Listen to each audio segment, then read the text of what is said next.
सभी पंचायत सरपंच नंबरदार साहिबान, जहां तक मेरी आवाज पहुंच रही हो, मेरी माताओं बहनों नौजवान साथियों प्यारे भाइयों प्यारे दोस्तों, सबसे पहले तो मैं अपने गांव की 36 बिरादरी का दिल की गहराई से धन्यवाद करता हूं कि इतनी गर्मी के बावजूद आप लोगों ने इतना पसीना बहाया, इतने घंटे तक इंतजार किया और उसके बावजूद आप लोगों ने यहाँ धैर्य से हम सब लोगों का आदर सत्कार मान माला और पगड़ी से किया। आप सबका कोटि कोटि धन्यवाद।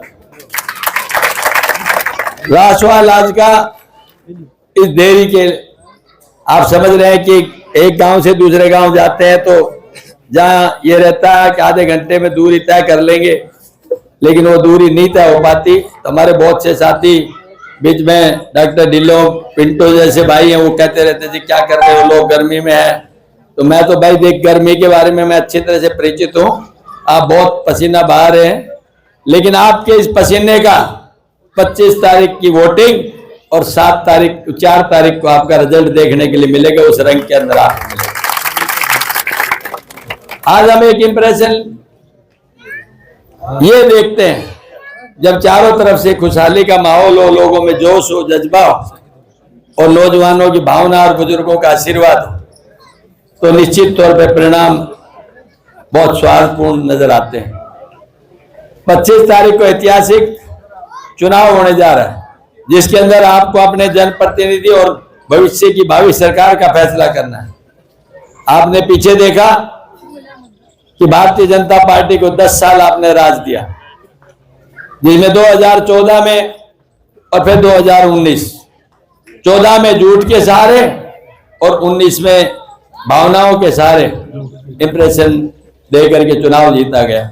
लेकिन 10 साल के अंदर हर वर्ग को नाखुश और नाराज किया है।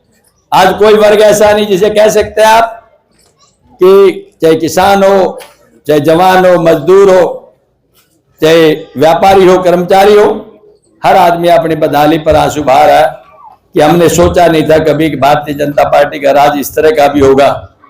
आज ये चुनाव मुद्दों के ऊपर लड़ा जा रहा है।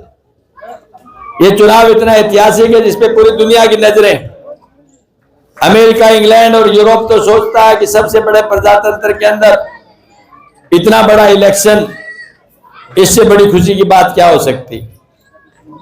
और साथ के देश चाइना और रशिया सोचते हैं कि जैसे हम जिस नीति पर चले हुए एक और देश इसी नीति पर चलने वाला है। फैसला इस महान जनता के हाथ में कि वो किस तरफ जाना चाहती है।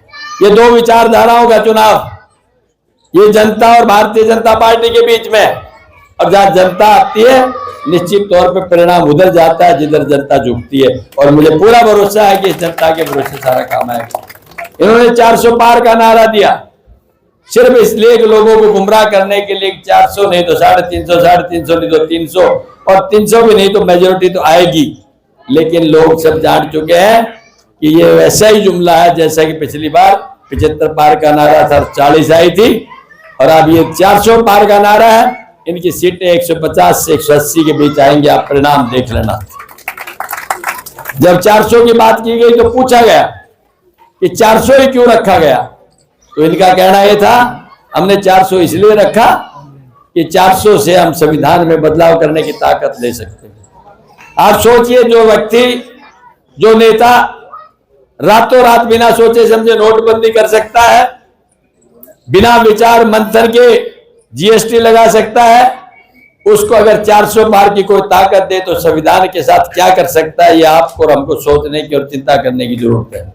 लेकिन हम कहते हैं, ये कहते हैं कि हम 400 पार आए तो संविधान बदल देंगे।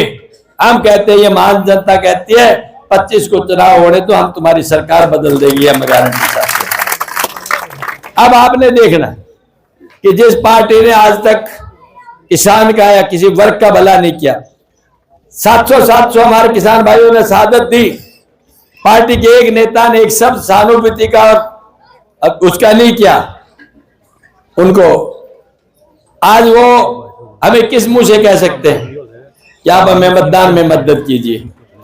संवेदनाशील एक शब्द भी कह देते तो शायद हम इस बात से राजी हो जाते हैं। ये सिर्फ कांग्रेस पार्टी है जिसने कहा है कि आप जिस दिन सत्ता दे देंगे हमारा पहला काम होगा एमएसपी आपको एक झटके के साथ में हम अप्रूव करके देंगे।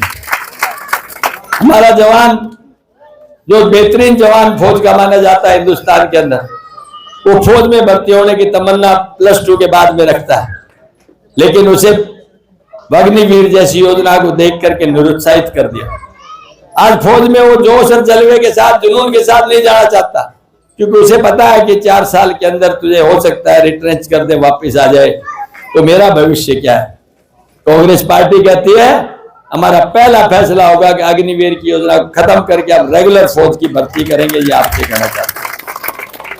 और दोस्तों, अगर आपसे और हमसे कहीं चूक हुई तो उसका खामियाजा सदियों तक भोगना पड़ेगा। इतिहास कहता है कि लम्हों की गलती को सदियों ने भोगा, वो गलती हम नहीं करेंगे। एक एक भाई सोच के समझ करके अपना इंप्रेशन लेके बात करेगा और फिर उसके बाद आपसे भाई हरियाणा में अगर आपकी सरकार जो कि आएगी तो आते ही सबसे पहला काम तो बुजुर्गों की पेंशन का है, जो ये 3151 में फंसा रहे हैं। हम आपको 6000 रुपए एक बुजुर्ग की पेंशन कंफर्म आपकी करेंगे। हमारे सिलेंडर के ऊपर हमारी बहनें पहले 400 में, जब बीजेपी के टाइम पे कांग्रेस में ये होता था सिलेंडर, तो यही लोग कपड़े उतार के उठाते थे, हाय महंगाई मार दिया महंगाई ने। अब 1100 हो गया तो बोलते नहीं, तब 55 रुपए में डीजल पेट्रोल पे शोर मचाते थे, अब 100 रुपए हो गया बोलते नहीं। तो भाई कांग्रेस तो एक बात कहती है कि भाई 500 रुपए में हम आपको सिलेंडर दे देंगे और 300 यूनिट आपको बिजली फ्री देंगे। और बीपीएल कार्ड वालों को एक जो घर की सबसे बड़ी वृद्ध हमारी महिला होगी उसको 1 लाख रुपए साल के देंगे। और जो 100 गज का प्लॉट हम देते थे, वो 100 गज के प्लॉट की जगह खाली नहीं, उसके ऊपर 2 कमरे, 1 बाथरूम और 1 रसोई बना करके देंगे, ताकि मकसद रख करके आपको लोगों को बतानी और कन्विंस करनी है कि कांग्रेस की नीति और नीयत में क्या है। आप उससे टकराव करेंगे, क्योंकि भाजपा तो अभी भी पता नहीं क्या क्या सोचे बैठी है। भाजपा ने तो 7वें आसमान पे अपना दिमाग रखा हुआ है। और मैं हमेशा कहता हूं, मत कर इतना गुमान है भाजपा के हुक्मरान, हमने तो देखा है चढ़ते सूरज को भी ढलते। वो आपका हवाई जहाज ऊपर था, वो नीचे की तरफ चल दिया। 4 तारीख को आपको आश्चर्यचकित करने वाले परिणाम देखने के लिए मिलेंगे।